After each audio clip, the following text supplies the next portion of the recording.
So often Kundalini takes us down a journey where it really invites us to dive deep into a particular state of consciousness. And sometimes it's a kind of a gentle invitation that the Kundalini will present a realm of divinity to you that you can just kind of step into. You can gently walk into that realm. And there can be this quality of choice. Like I could stay here just in my normal ego consciousness, or I can open into this new realm of divinity. Another option is that sometimes Kundalini will just come into you. Like you might wake up one morning and be like, oh my God, where am I at? Like I am in some very bizarre realm of consciousness that I do not know just yet. And on this path, there'll be both, you will experience both realms that often you start to get a little glimpse of them or taste of them in meditation. Like sometimes I bring, or God will bring new realms in through me. And you get a little taste of this and you can walk into it through a matter of choice. And other times you might be walking down the street or driving your car or just wake up one morning and you'll find yourself in a new realm. Either way, I always look at, just this basic question of what is the intelligence of the divine? What is the intelligence of Kundalini attempting to teach me? And so I thought I'd just give a list, just like maybe a short list of some of these realms so we make sure we're on the same page here. Sometimes we can open up or wake up into a realm of emptiness, a realm of bliss, a realm of love, a realm of just immense peace, a realm of insight. Of course, we can also open up into some of the more negative, like humanly realms, like the realm of just intense sexual desire, a realm of intense rage, a realm of intense fear.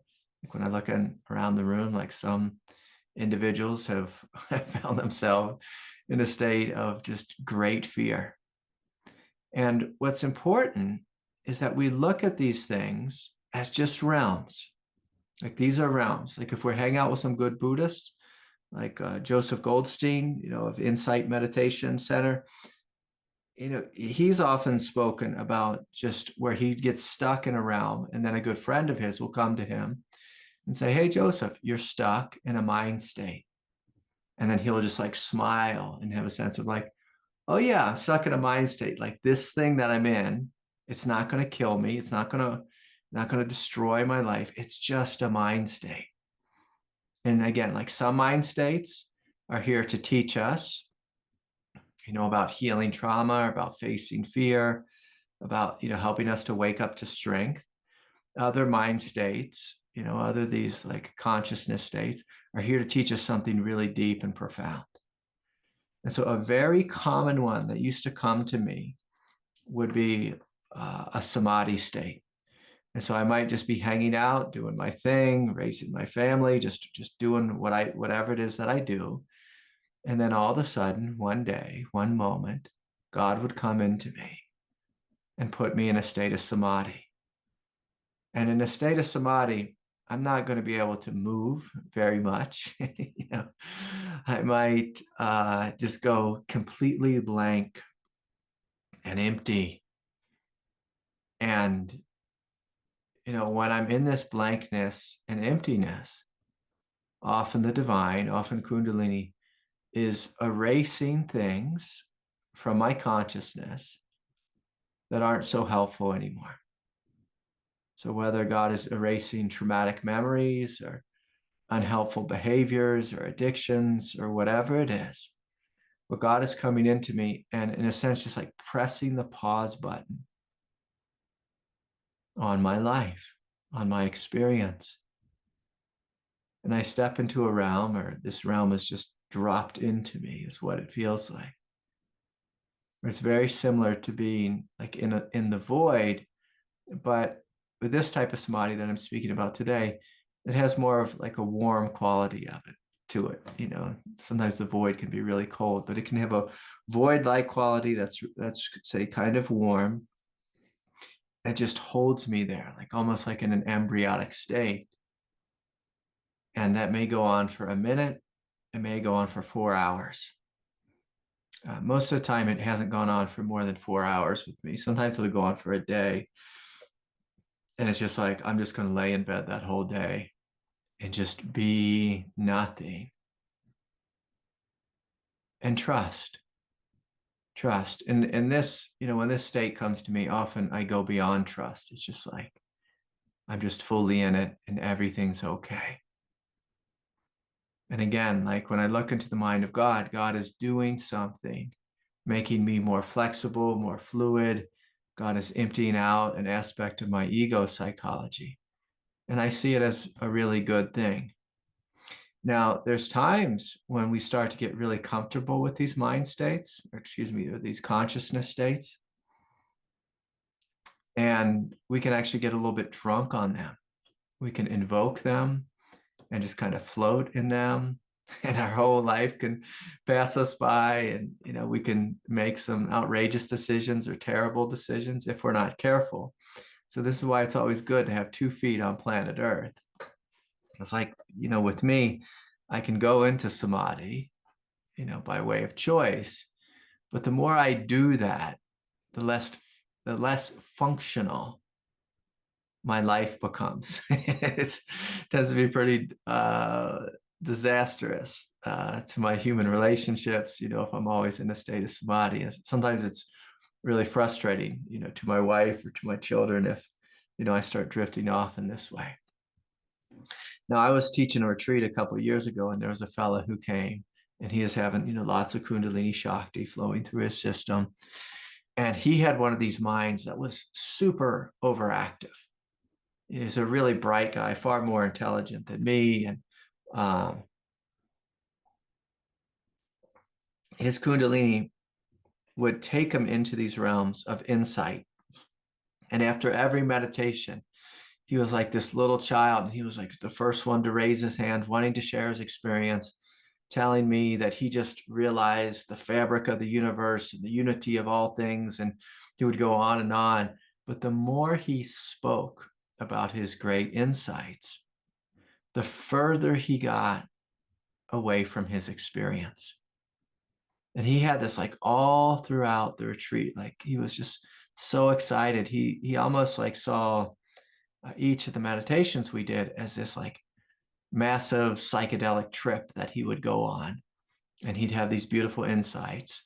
And what I noticed was that afterwards, like nothing really in his behavior changed.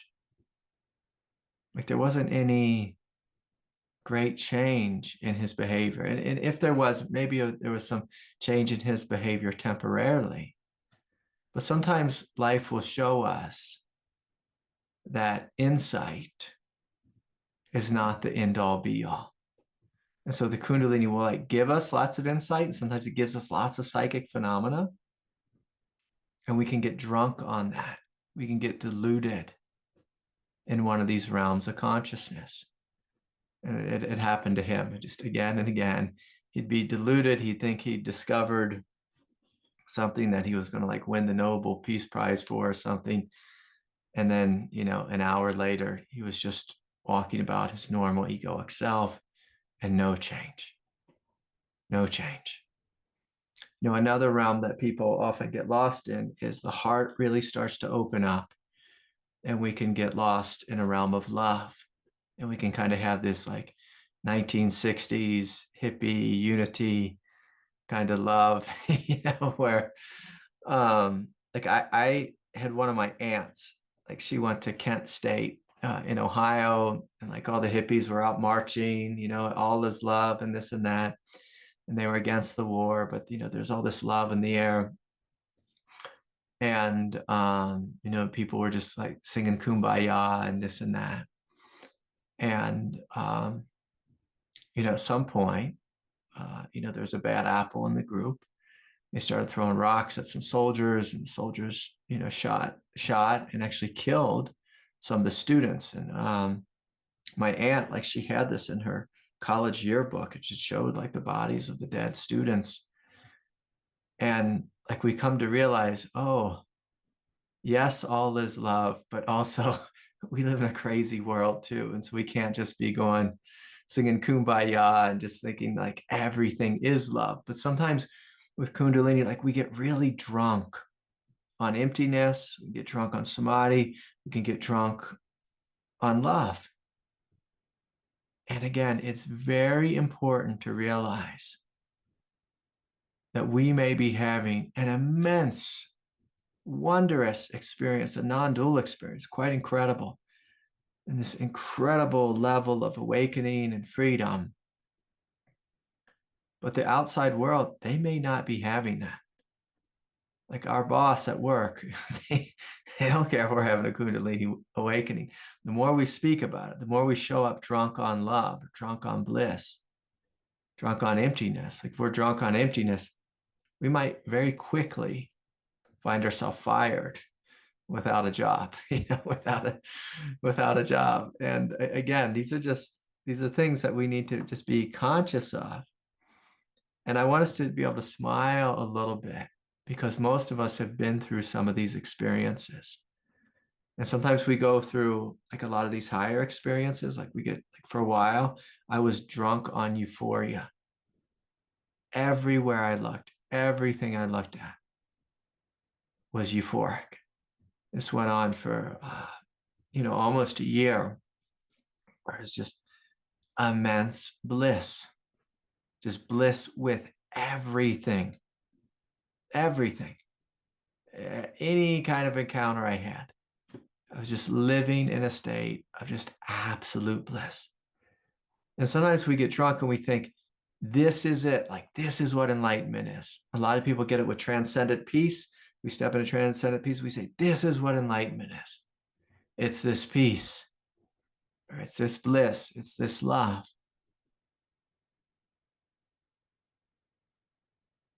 And we get carried away with it. And the Kundalini is here to show us the truth that all is love and all is peace and all is bliss. But simultaneously, this paradox that we also have a human body that can be harmed, that can be defiled, that can be beat up, that can be hurt and wounded, that can get sick and experience old age and death. And the great question is can we learn how to navigate? How we can navigate life here on planet Earth, having huge experiences, which is what Kundalini often brings us, and simultaneously to live in a way that is grounded and that is sane. That is sane. And so, like with psychological sanity, like this is one of the realms of a Zen-like awakening, where we wake up in a very clear, psychologically grounded way, where we can see through our psychology, we can see through the psychology of others, we see the inherent emptiness in it, but then there's a quiet wisdom and a simultaneous honoring of our humanity and of the humanity of others. With a transcendent awakening, often we just see that the whole world is an illusion and we don't honor the illusion. And when we don't honor the illusion, we find ourselves in trouble. Again, often getting fired or spending all our money, losing our job, selling our house really quickly, and just going on impulse and finding ourselves in trouble.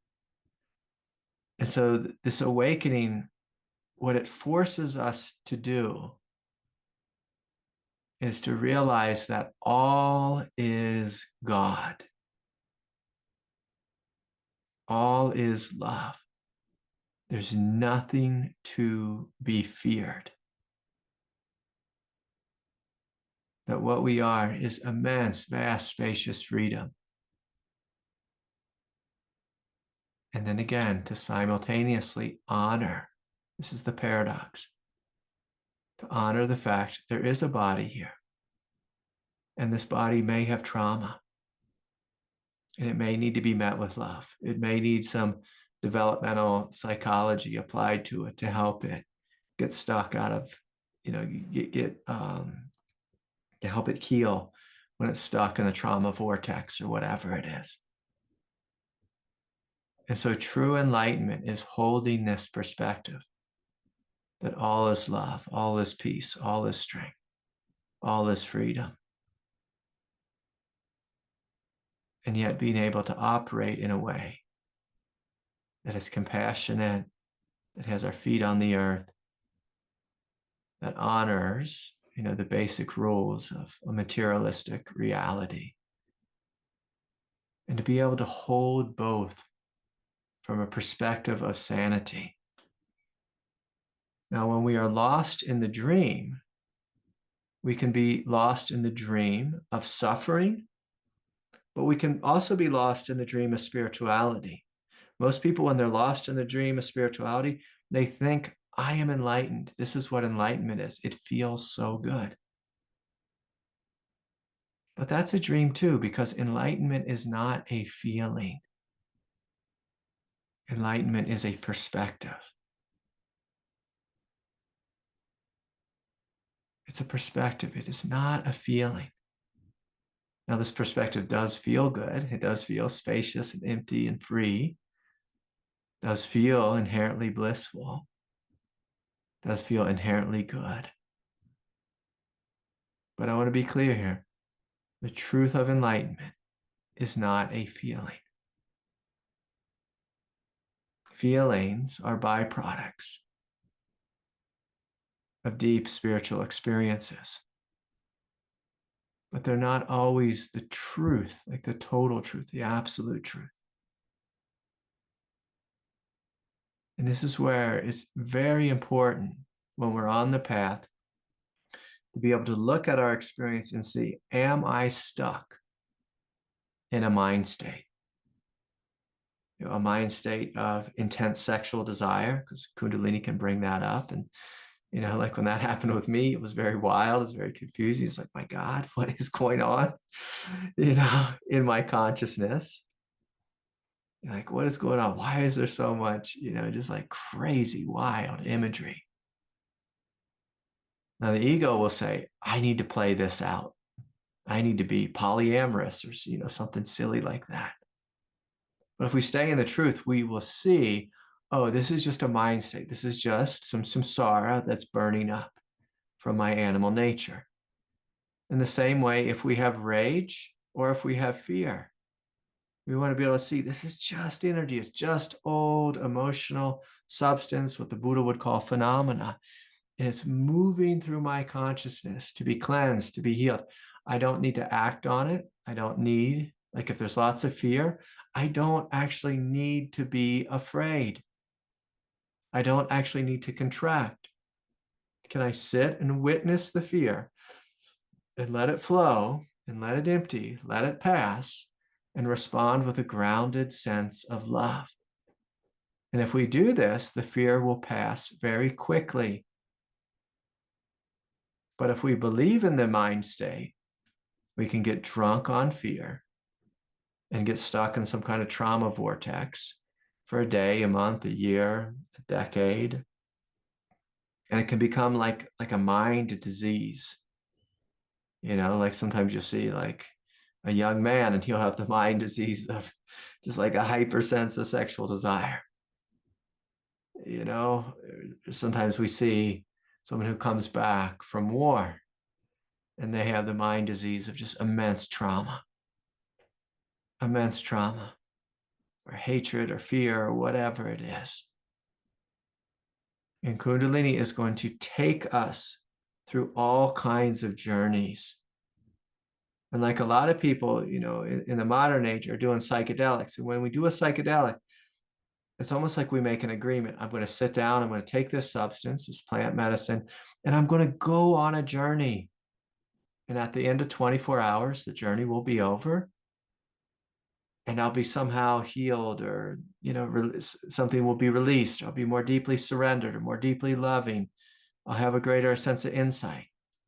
Now, Kundalini is, for some of us, it's not a choice, but it's forcing us to go on a journey. And that journey's not going to be 24 hours. That journey might be 24 years. It might be 2 years. It maybe 24 days, who knows? But the invitation here is to trust the same way like we trust in a plant medicine. It's just like, oh yeah, I'm going to do this thing and it's going to help me see something. With Kundalini, the Kundalini is saying the same thing. I'm going to do this thing with you and you're going to see some things. You're going to learn some things. You're going to grow. You're going to evolve. I'm going to help speed up your spiritual path. And the great question is can you ride the wave? Can you trust in your experience? Can you trust in what God is doing in you and through you? And eventually, as you. So when you have samadhi states come into you, eventually what God is wanting, what the Kundalini is wanting, is for you to know yourself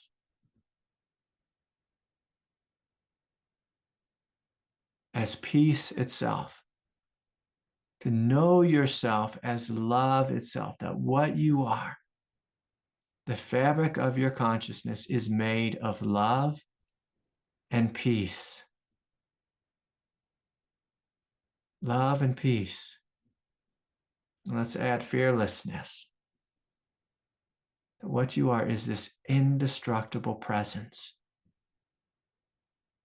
And this is what Kundalini is wanting you to know. Mentally, emotionally, physically, spiritually, through and throughout your consciousness, that what you are is the Buddha.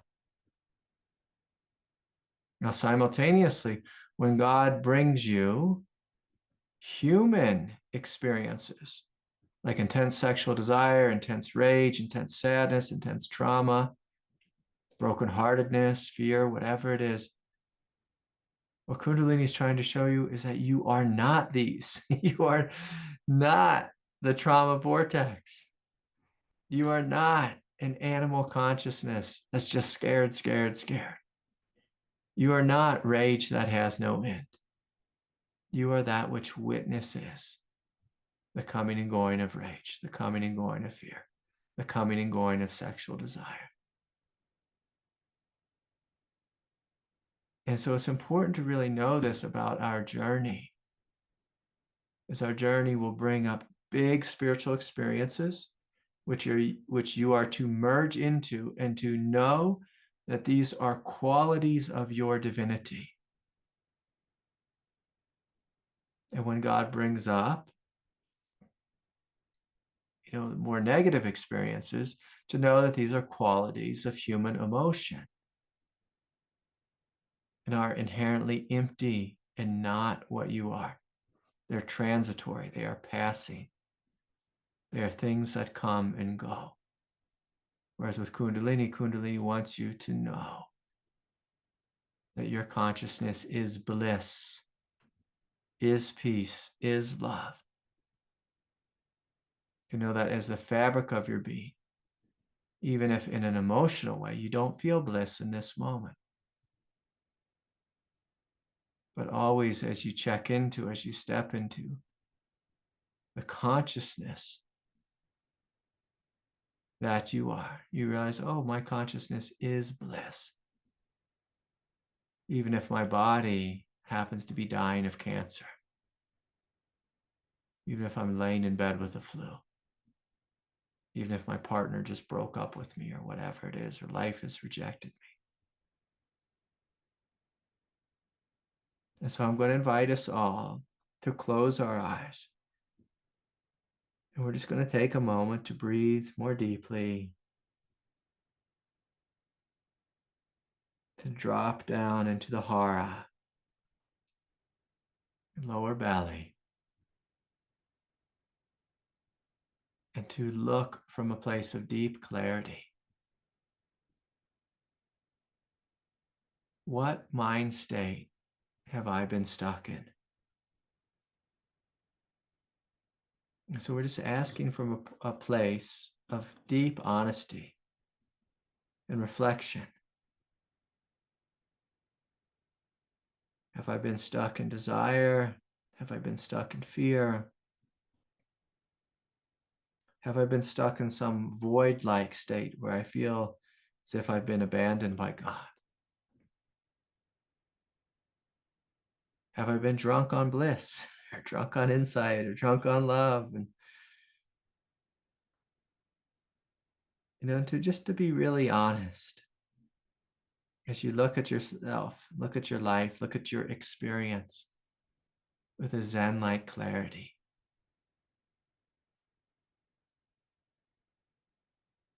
And as together we breathe, as together we open, I invite you to allow the Kundalini to tell you the truth, to show you what the truth is. And the truth may be that you've been living in untruth.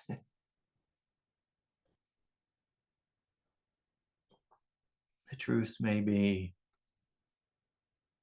that your heart is love, love itself.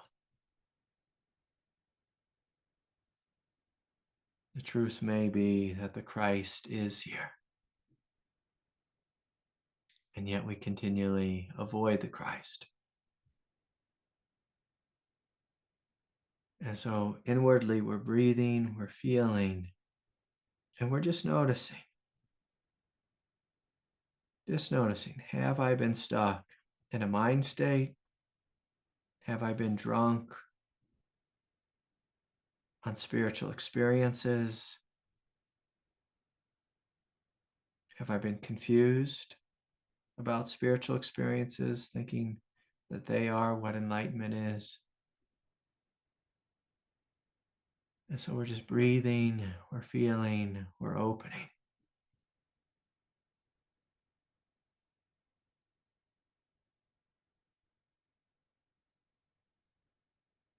And if you find yourself experiencing something like great emptiness, great void,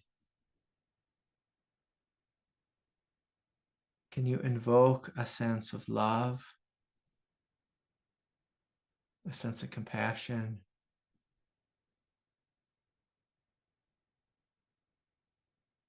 a sense of reconnecting with the heart, reconnecting with your strength?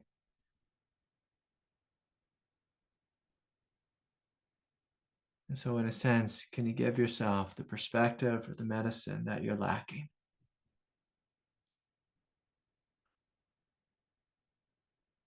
And then we'll take a couple more deep breaths, and I just invite you to scan your central channel and just notice. Notice if you could let go more fully in the root, inviting the Kundalini Shakti to flow through the root, letting go more fully in the second chakra center, the Hara,